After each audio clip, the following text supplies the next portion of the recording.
everyone, great to see you back on the Windsor family here. We bring you breaking news, fascinating stories, and little-known mysteries of the royal family. Make sure to like this video and subscribe so you won't miss any updates. Charles has finally come to his senses, or so it seems. A rare moment of clarity in a reign too often clouded by compromise and sentiment.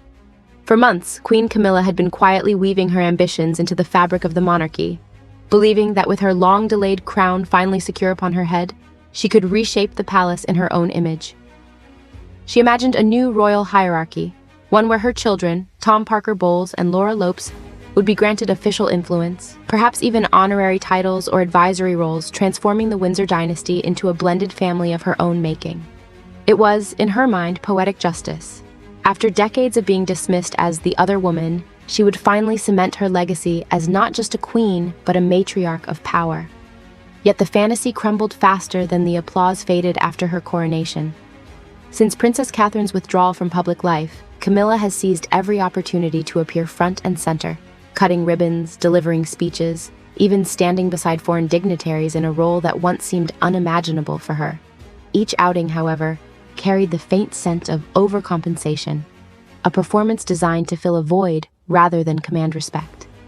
King Charles, ever the sentimental monarch, initially tolerated her enthusiasm, allowing her to take the spotlight in an effort to ease the growing unease surrounding the monarchy's next generation. After all, her visibility conveniently redirected the press from endless speculation about William and Catherine's marriage, a useful distraction, at least for a while. But palace insiders soon began whispering that Camilla's ambitions had turned from theatrical to political. Behind closed doors, she allegedly lobbied for her children to receive formal posts within Buckingham Palace.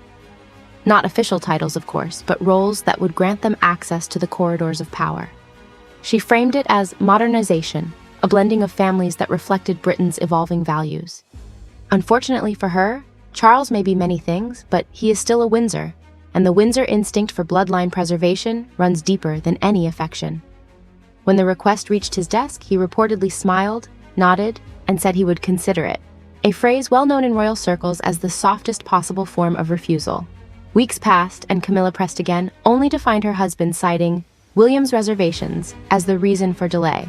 It was a diplomatic deflection, one that allowed Charles to deny her without confrontation. The truth, however, was far simpler.